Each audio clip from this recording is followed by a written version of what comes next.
Welcome to church. Welcome to Grace Point. We're excited to have you here, that you've joined with us. My name is Murphy Gill. This is Michelle.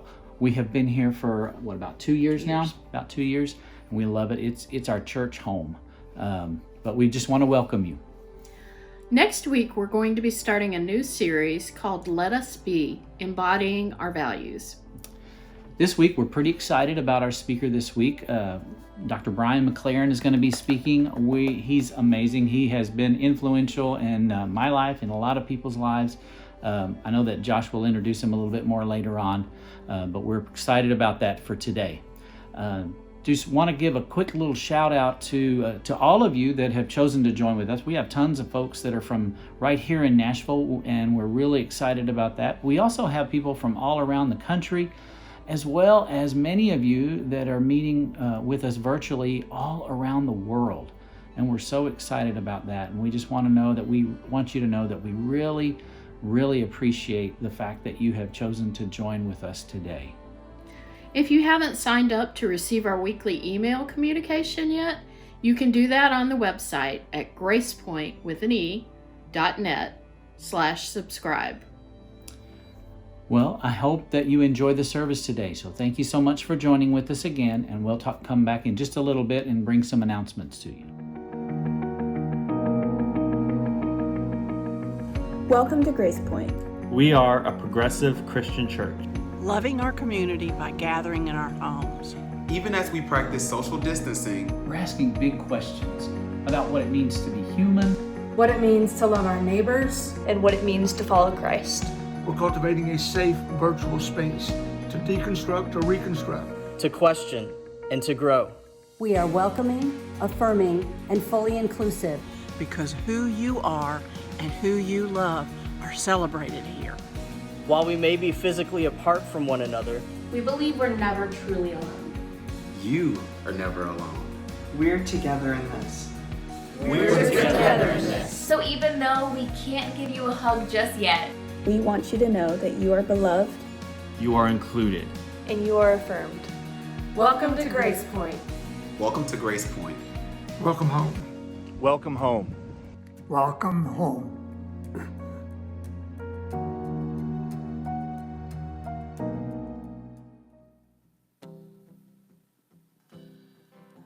I lift my eyes up to the hills.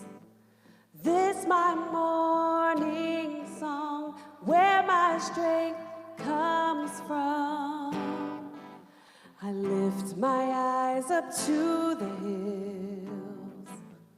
This my evening song, where my help comes from. This is the gravity of love, just as the moon follows the sun. You're all around me, you're holding everything. This is the hope of every land, just as the universe expands. Your love is reaching, you're holding everything.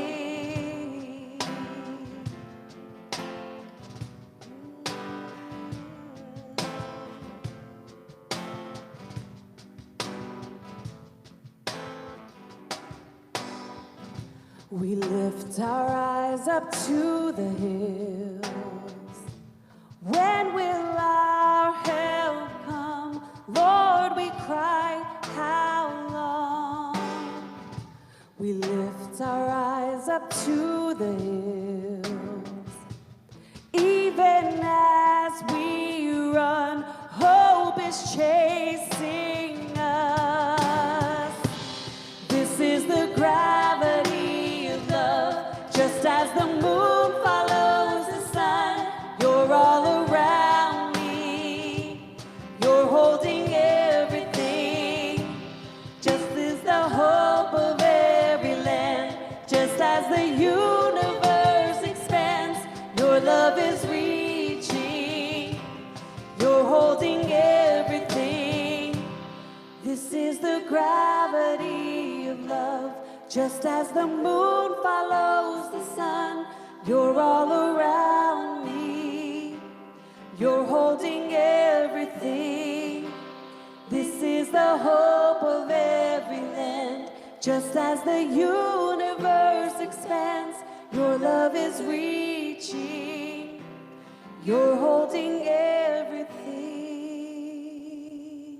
good morning, Grace Point kids, and good morning, Grace Point youth.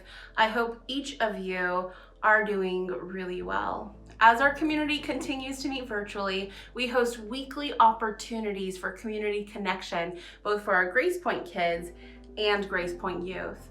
Grace Point kids, you gather every Saturday at 10 a.m. on Zoom.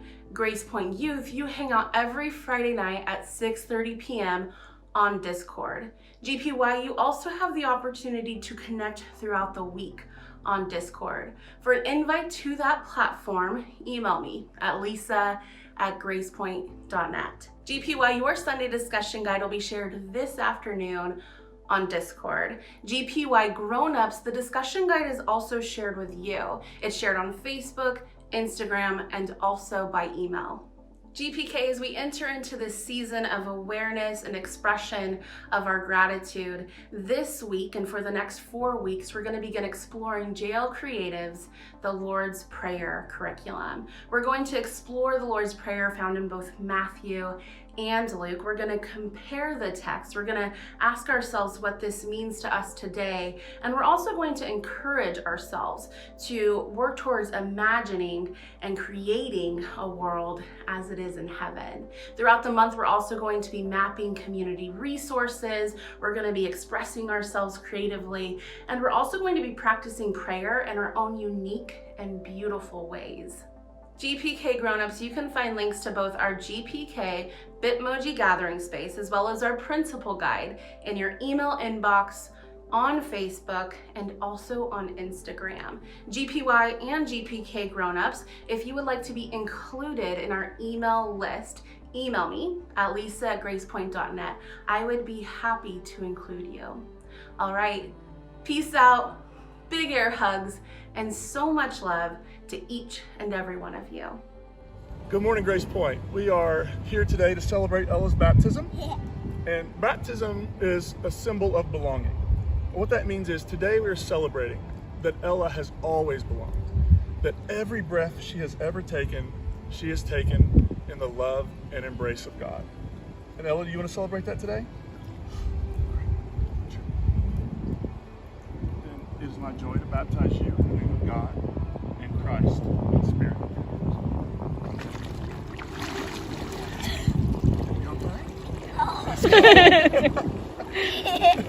Well, we're back, and we want to give you a few announcements for this week of things that are going on around Grace Point.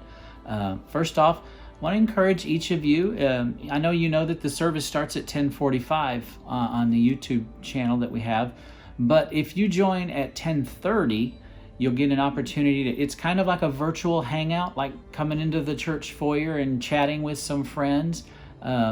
On there you can chat back and forth. You can see the stream of all the different conversations that are going on. It's really pretty neat opportunity to connect with a lot of different Grace Point people and kind of get to know some of us. It's a really great time. So I would encourage you to log on to the service at 10:30 in YouTube, and then at 10:45 the service will begin. Next thing I want to bring to you is Reconstruct. Reconstruct is sort of a Wednesday night gathering, but it's done via the Zoom platform. It happens at 6:30 every Wednesday night. It's an opportunity to bring your questions, sometimes serious questions, sometimes silly questions, but for the most part, it's a really great time of just give and take, a little bit of discussion, an opportunity to connect with people, really, and there are a lot of people from all over the country and sometimes all over the world at that. So I would encourage you to find out more about that. Go to the Grace Point website, Grace Point with an E, gracepoint.net, and you can find out more about Reconstruct on Wednesday night at 6:30. Thursday, October 29th, we're going to be hosting a Zoom trivia night, and that is going to be so much fun. Nathaniel Green is going to be our host, and I think it's going to be great. I wanted to mention our giving. There are two ways to give. You can text Grace Point with an E to 77977, or you can go to our website, gracepoint.net, and give there. And I think that's all the announcements that we have for you this week. I hope that you enjoyed the service today. I hope this is a significant, meaningful time for you. Be blessed, and we will talk to you later. Thank you. Bye-bye.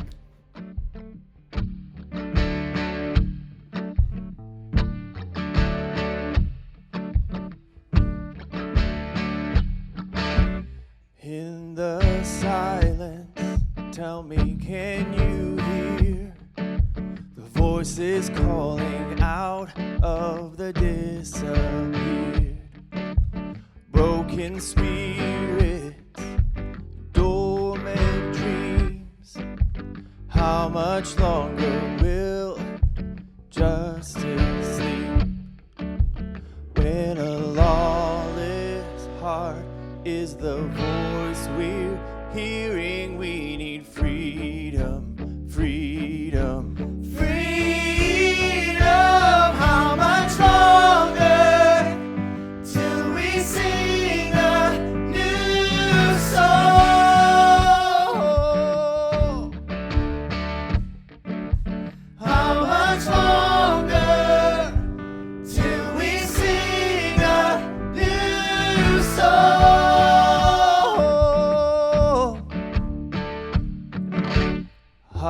hearts of saints and sinners too.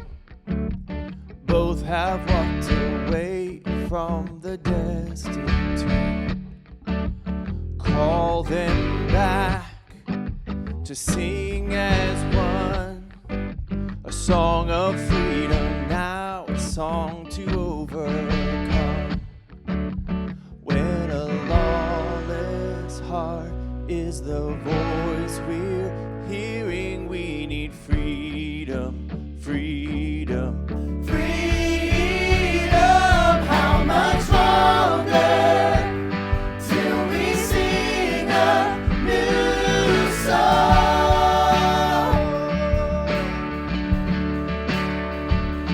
How much longer till we sing a new song?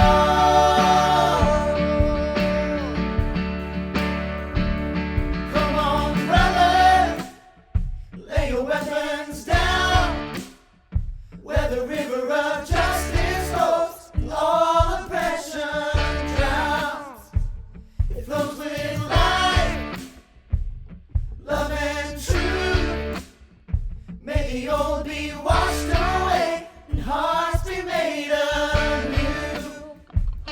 Come on, brother, lay your weapons down, where the river of justice flows and all oppression drowns.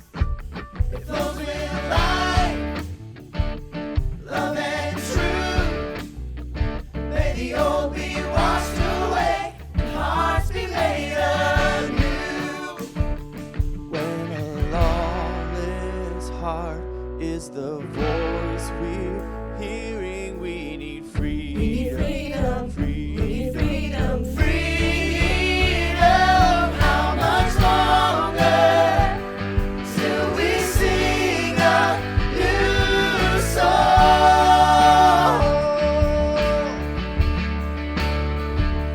How much longer till we sing a new song?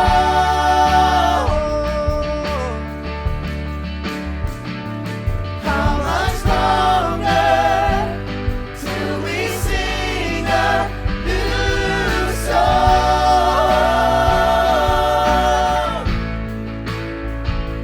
How much longer till we sing a new song?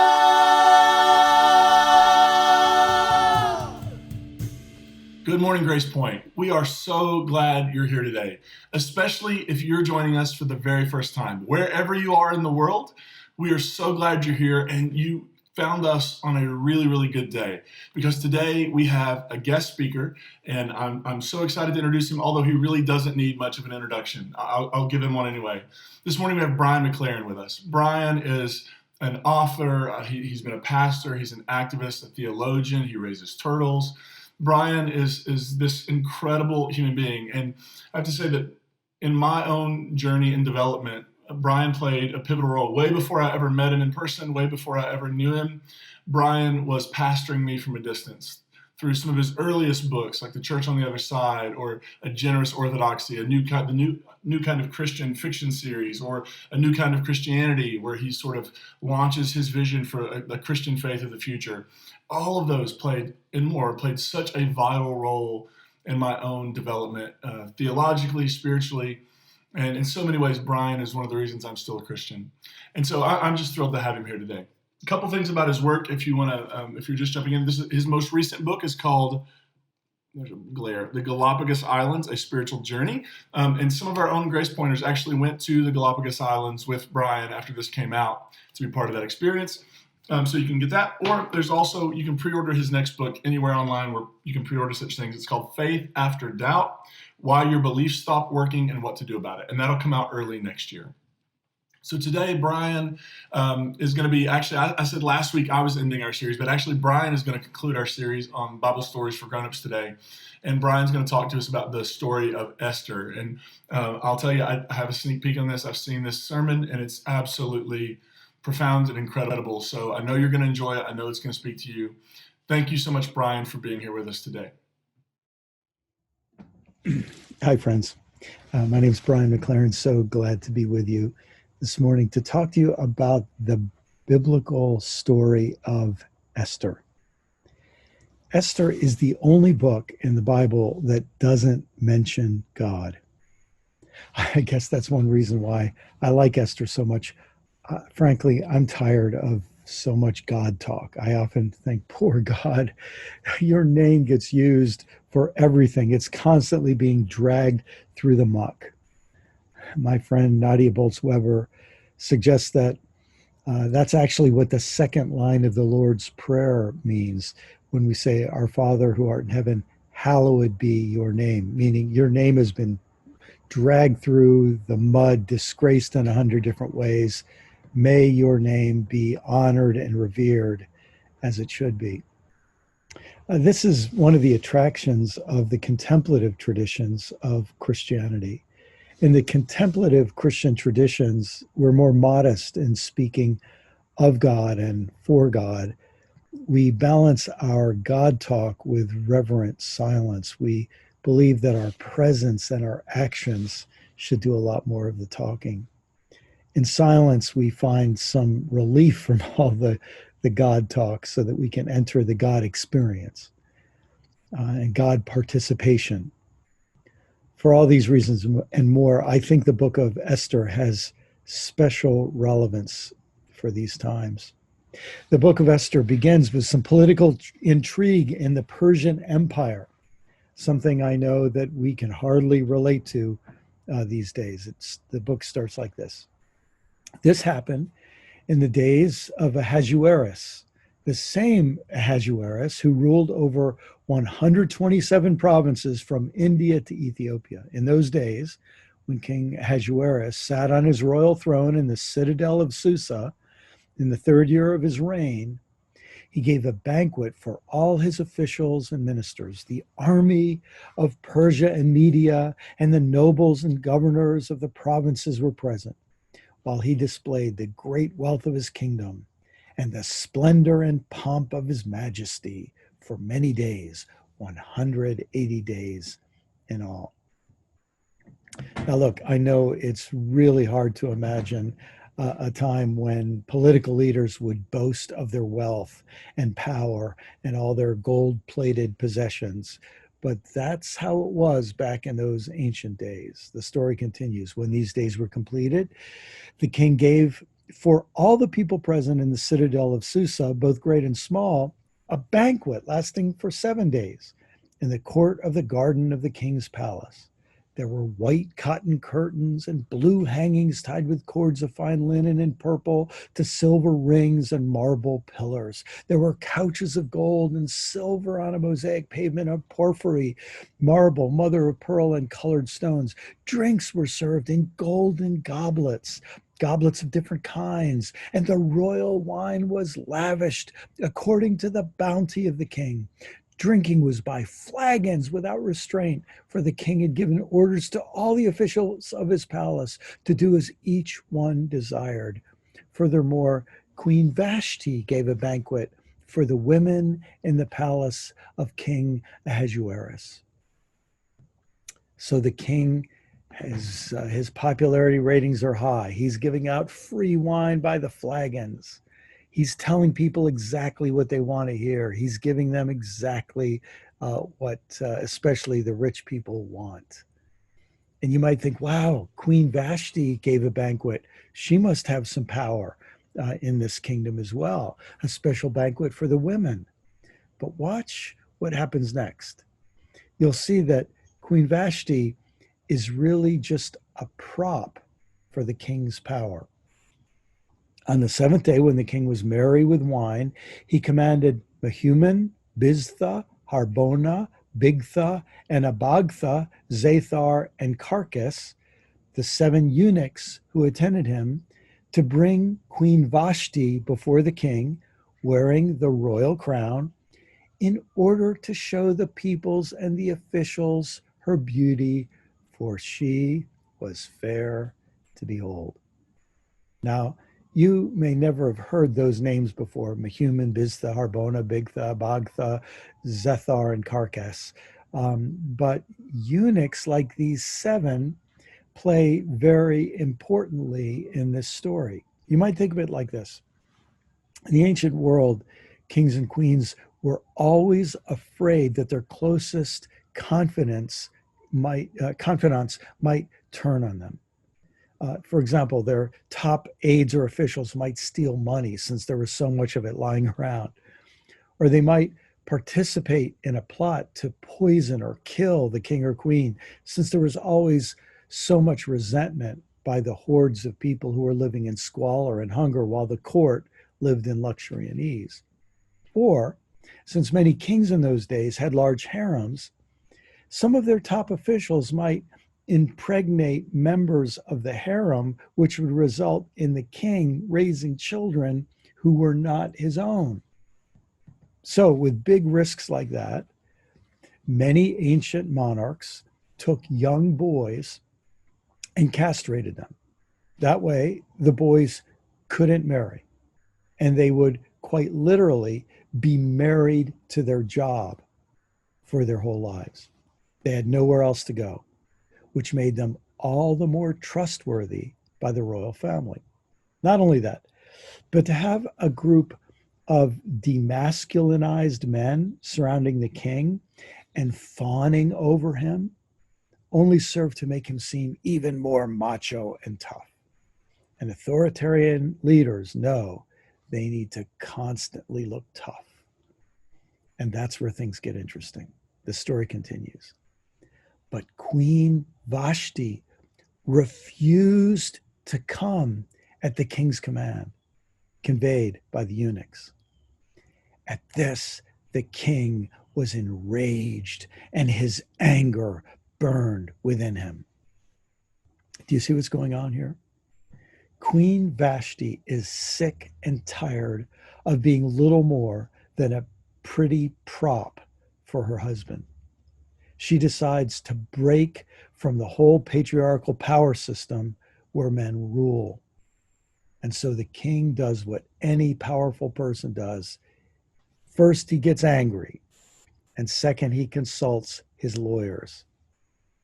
Then the king consulted the sages who knew the laws, for this was the king's procedure toward all who were versed in law and custom. And those next to him were Karshena, Shethar, Admatha, Tarshish, Meres, Marsena, and Memucan, the 7 officials of Persia and Media, who had access to the king and sat first in the kingdom.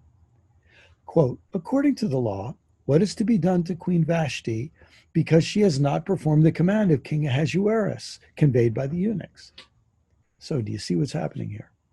There's a power pyramid here.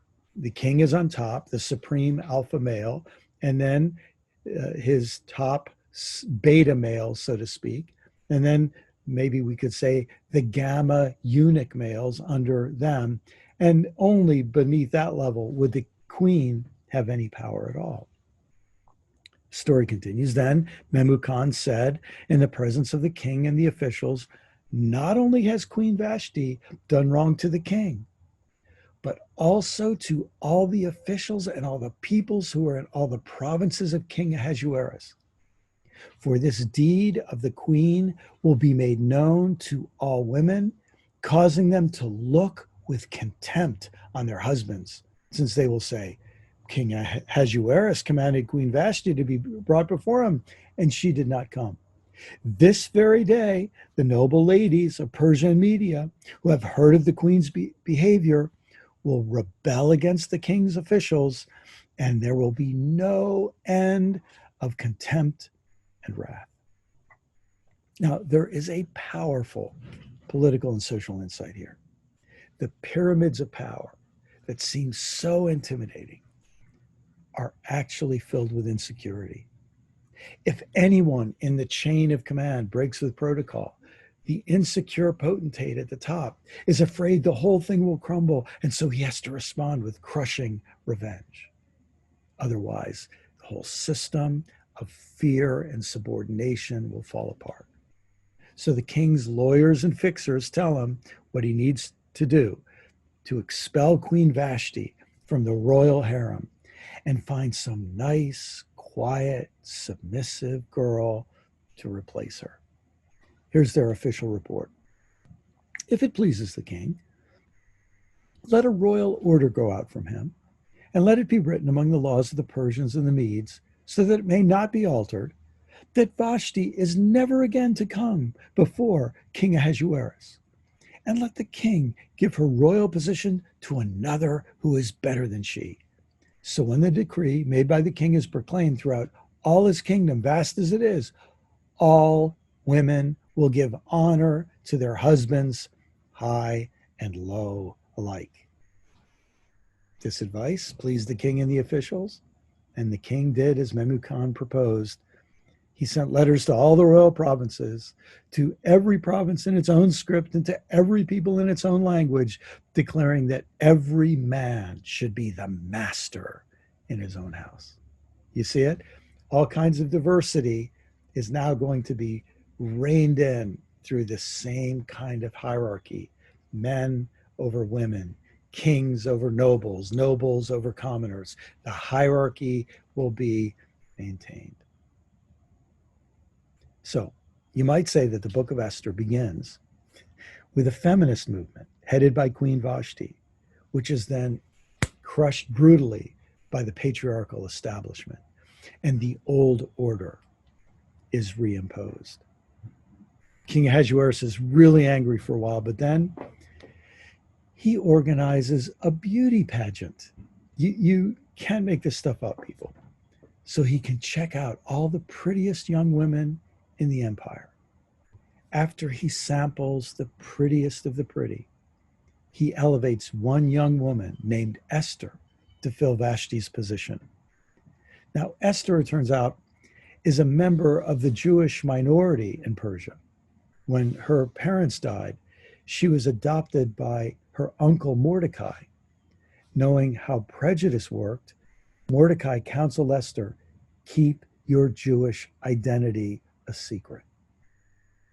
And so here we have the central drama of the Esther story. Will Esther be the kind of quiet, sweet, submissive, compliant woman King Ahasuerus appreciates? And will she protect herself and her privilege at all costs in these dangerous times? Well, I won't read all of chapter 2 and 3, but here's a quick summary. A few of King Ahasuerus's court eunuchs plan an assassination. And that tells us something. Behind the wealth and power and armies and patriotic holidays and banquets, resentment levels are high in the Persian Empire. Even the eunuchs are restless. The plot of the eunuchs is discovered by Uncle Mordecai. He tells Esther, and she warns the king, who hangs the would-be assassins. And this, of course, raises Esther's profile even higher. And it also gives Uncle Mordecai a lot more power and confidence. One day, Uncle Mordecai meets an arrogant mid-level bureaucrat named Haman. Now, you know exactly the type of person that Haman is. He's learned how to work the system for his own advantage. He's gotten super rich by rigging and playing the game. And he constantly displays his dominance by requiring others to bow in his presence. But Uncle Mordecai doesn't bow to him. And that infuriates Haman so much that he decides not just to strike back for the offense, but to strike back 10 times as hard. So he hatches a plan to kill not only Mordecai, but also all the Jewish people in Persia. Now, I know it's hard to imagine a political system that gains and maintains power by uniting the majority against a beleaguered minority. But again, you just have to use your imagination. So Haman starts this political action committee that says, watch out, there's a dangerous minority group in the Persian Empire. They aren't like us. They don't follow our way of life. They don't recognize our exceptionalism and superiority. They are therefore a threat to our nation. So Haman knows how Persian politics works. And he goes to King Ahasuerus and says, King, your majesty, I'll make a huge contribution to your fund if you'll authorize your administration to kill all the Jews on a certain day. And by the way, if you kill them all, you can then take all their wealth and possessions, which will improve the GDP significantly. Now, again, I know it's hard to imagine a world where powerful people get the government to do their bidding by making huge contributions and by scapegoating and exploiting minorities. But there it is. When a rumor gets out that the king is planning a genocide, Esther is obviously terribly upset. She makes an alliance with one of the court eunuchs, who becomes her contact person with Uncle Mordecai. Mordecai becomes like a hardworking journalist. He uncovers a bunch of leaked documents that prove what's going on. Again, I know it's hard to imagine leaked documents playing a key role in government affairs, but these things used to happen long, long ago and far, far away. Finally, after Uncle Mordecai discovers and proves what Haman and the king have planned, Mordecai sends Esther a message. You have to speak to the king about this plot to wipe us all out. Esther sends back a message. Uncle Mordecai, you don't understand. If I go to the king without being invited, I'll be killed. I have no rights. Even though I'm the queen, I'm really low on the dominance hierarchy here simply because, I'm a woman. And the empire is a typical old boys network. Well, then Mordecai sends her this message, found in Esther chapter 4, verse 13. In many ways, the key passage of the whole book of Esther.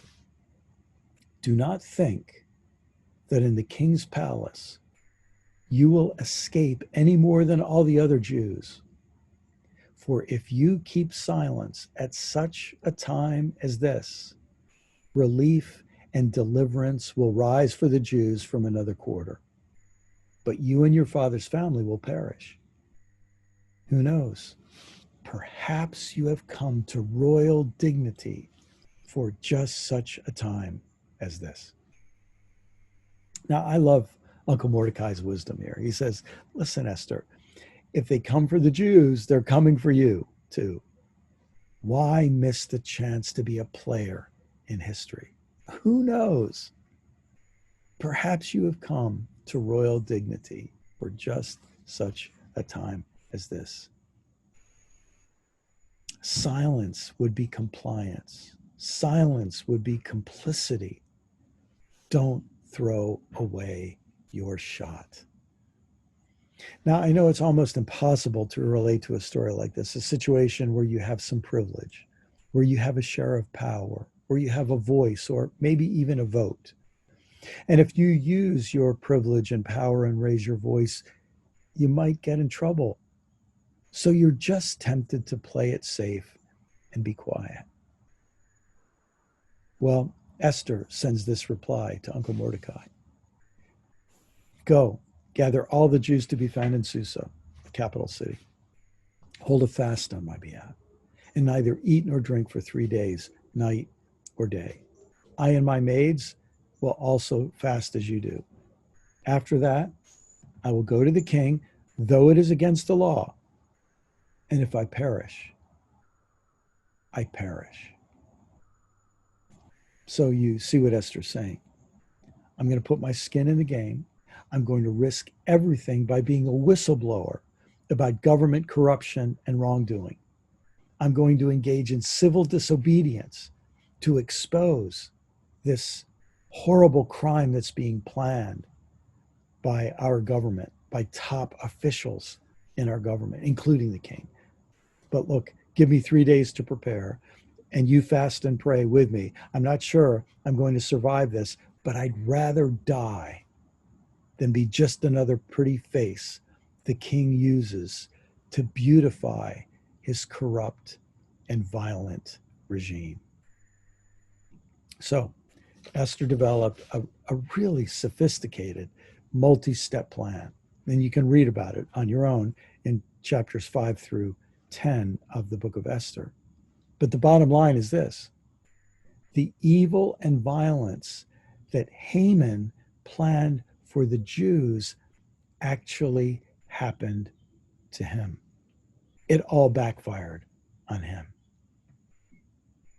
But everything depended on two people who could have laid low and played it safe, but decided to take a risk. It began when Mordecai refused to bow to Haman. He refused to play the submission game. He was like Rosa Parks. He decided to stop being dehumanized by a corrupt system through a symbolic act of refusing to bow, of just standing tall. He stood up to the system. In a way, that made things worse, but that's where Esther came in. Look, let's speak very frankly. The ugly truth is, Esther was what we would call a trafficked woman. She was a sex slave, forcibly taken into King Ahasuerus' harem. She had no rights. She was the kind of young woman that Jeffrey Epstein and Ghislaine Maxwell would find and sell to powerful, corrupt men. But when she found herself in the company of the powerful, she wasn't addicted to the luxury and security they offered. She risked it all for her oppressed people. Now, you might wonder if I think this story is historical.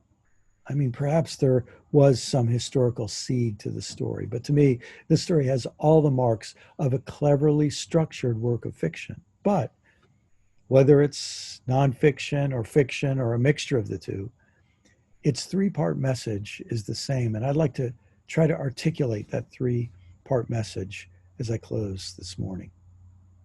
First, never give up. Even if liberators like Queen Vashti are crushed by arrogant, angry, insecure men, never give up. Even if the eunuchs fail at their attempt at self-liberation, never give up, even then. Even if arrogant, small-minded, big-mouthed bigots like Haman try to humiliate you and threaten you, never, ever, ever bow and give up. Because the power of dominance pyramids is always more fragile than it appears. And the bigger they are, the harder they will fall when their time comes. So don't roll over and play dead. Don't sink into the paralysis of despair. Be willing to say with Esther, if I perish, but I'm not throwing away my shot. Second, never underestimate anyone, including yourself. I can imagine people making fun of Esther. She was just a woman, just a Jew, just a member of the king's harem, just another pretty face, just an immigrant and a minority. But when her time came, she was fierce and fearless and clever. It might be good right now to interrogate that word just that is often used to minimize people. Yeah, look, I'm just a layperson. Look, I'm just a quiet citizen. Look, I'm just one person with one vote. Look, I'm just a middle-class person, or I'm just a poor person. Look, I'm just a guy with a high school diploma. Look, I'm just a member of the LGBTQ community. Look, I'm just a divorcee. I'm just a teenager. I'm just a senior citizen. I'm just a recovering addict. I'm just a stay-at-home mom. I'm just a nurse. I'm just a truck driver. I'm just one person. And now, instead of shrinking and minimizing yourself with that word just, take Uncle Mordecai's question to Esther and open up the possibility, who knows? Perhaps you are who you are, and you are where you are, because you have a role to play in just such a time as this. I may not be Queen Vashti. I may not be a court eunuch. I may not be Haman with all his wealth and swagger, but I am who I am. And I will use what I have to join God in God's liberating work in the world. Never give up. Never underestimate anybody, including yourself. And that brings me to one final lesson. Never assume God is where the most God talk is. Instead, assume God is where the quiet, behind the scenes struggle for human liberation, human dignity, and human goodness is unfolding, often behind the scenes. That lesson is very important to me. I grew up in a context of endless God talk. We had arguments about who had the right words and who had the right words about the right words. I grew up in the Christian tradition that argued about God talk while lands were being stolen from the native peoples and never took notice. That argued about God talk while lives were being stolen through slavery, never woke up to that reality. I grew up in the context where, while the dignity of millions of people was being stolen through white supremacy and male supremacy and the supremacy of money, people didn't notice because we were all so involved in our pious God talk. I grew up seeing Jesus as a ticket to heaven, ignoring his Jewish identity as a man dedicated to human liberation, which, by the way, is the real meaning of the word salvation. I have some rabbi friends who in 2002 started an organization of rabbis for social justice. The group is called Trua, which is the Hebrew word for the call of the shofar or the ram's horn. They're calling Jews to stand up for the tradition of Jewish social justice, of human rights and human dignity for all people. One of their mottos is resisting tyrants since Pharaoh. Whether it was Pharaoh in Egypt, Nebuchadnezzar in Babylon, Ahasuerus in Persia, or Caesar Augustus in the time of Jesus, Jews have seen God active wherever people are struggling to be free. In that vision, every person, no matter their race, religion, class, group, gender, is made in the image of God, no exceptions. That's a revolutionary thought, and it's every bit as revolutionary today as it's ever been. In a time when we're putting children in cages, when there's a resurgence of hate crimes against Muslims and Jews, against transgendered women, against blacks, against anyone who doesn't fit in with somebody's standard of who's acceptable, to say that every person has divine dignity, that's a revolutionary statement. There are many, even today, who claim that God is to be associated with those in power, even if they're arrogant, corrupt, cruel, and self-seeking. But no, this radical Jewish vision dares us to see God working for change, working for justice, working for equality, working for the royal dignity, not just of the king or the queen, but of every person everywhere. Through the most unlikely of people, including a young orphaned woman of a minority group who had been made a sex slave in the king's harem. So, my brothers and sisters, I leave you with this blessing. First, may you live into the blessing of who knows and perhaps. Who knows? Perhaps you have come to exactly where you are right now for just such a time as this, because there are people you can help and things you can see and work you can do from right where you are that fits in with the larger plan for human liberation and peace. Second, may you live into the blessing of if. If I perish, Esther said, but I will not remain silent and play it safe. May you live into the blessing of if. And third, may you live into the blessing of never. Never give up. Never underestimate anyone, including yourself.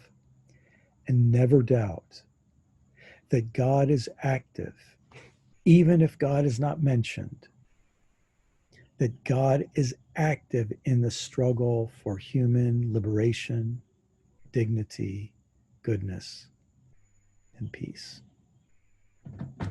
Amen. No justice, no peace. No justice, no peace. No justice, no peace. No justice, no peace. No justice, no peace. No justice, no peace. No justice. I don't know justice. And I haven't met peace. I mean, I was told that I met her. I was told that she's been around here, but I think they must be confused. Maybe they're confused with silence. In fact, I asked Silence, and she said, nah, young man, peace don't live around here. She said she don't even look like that queen. She sings, carries a big sword, and her smile is clean. Her hair is natural, and her rings like bells. And on heels, she sits a little taller than justice. I don't know justice. And I haven't met peace. And justice.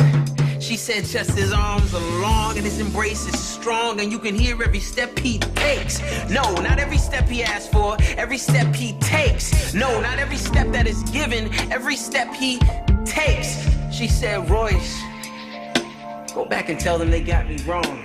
I am silent. And my cousins are dumb, hush, mute, shut up, settle, sit still. Royce, you know them. I don't know justice, and I haven't met peace. I've been waiting for them to pull up in one accord, but I can't wait much longer. These arms ain't much stronger, but they strong though. Shoot, I'll pat myself on the back. Look in the mirror, don't know how to act. I'm black, I'm black, I'm black. Black. What does that mean anyway? A word full of culture, but void of identity. That's why I gotta love my enemy. Now don't get me wrong, I haven't always walked around proud, but even when I didn't, I put my fist up and I said it loud. I'm black. I don't know justice, and I haven't met peace.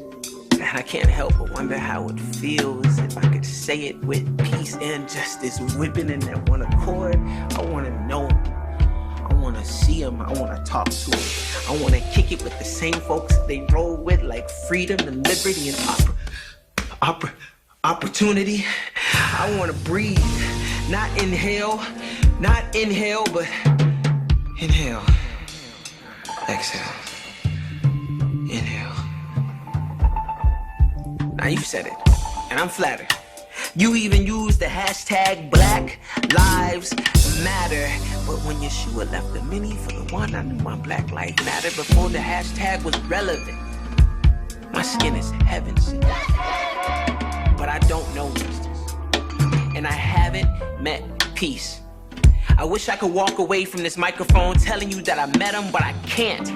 I believe in a redeemer. I believe in a God of creation. And I can't. Because I don't know justice. And I haven't met peace. But I tell you this, I'ma keep looking. I'ma keep pushing. I'ma keep shaking. I'ma keep talking. I'ma keep yelling. I'ma keep learning. I'ma keep voting. I'ma keep engaging. And I'ma keep growing. Because I'm going to meet him. And when I meet him, I'ma take him to my school. I'ma bring him to my home, I'ma bring him to my job, I'ma bring him to my hood, I'ma bring him to my friends, I'ma bring him to my father, I'ma bring him to my mother, I'ma bring him to my sister, I'ma bring him to my brother, I'ma bring him to the jail. Inhale, exhale, inhale, exhale. Because I don't know justice. And I haven't met peace. We ain't got to die no more. Love is what we're fighting for. I know that I'm worth more than a t-shirt. We ain't got to die no more. Love is what we're fighting for. I know that I'm worth more than t-shirt, t-shirt, t-shirt, t-shirt, t-shirt. All right, Grace Point. It has been an incredible morning.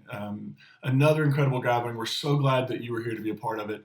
And I just want to say, last Sunday, those of us who were able to meet in the park in Nashville, for those of us who are local, it was so good to get to see all of you and to get to, even from a distance, just to see your faces or half your faces, and just to be in the same space with you is wonderful. I want you to know that we are regularly having conversations about what looks safe and what looks like we can continue to do. I hope to have more news about maybe other opportunities that are coming up, perhaps even next Sunday, but we're going to do our best. We're trying to make sure we follow all the precautions and all the advice and take science seriously and take safety seriously. So we'll have more information on that as soon as we can. Thank you so much for being here. Look forward to seeing you again, hopefully Wednesday night, next Sunday. We hope you'll be back. We love you, Grace Point. Grace and peace be with you.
you.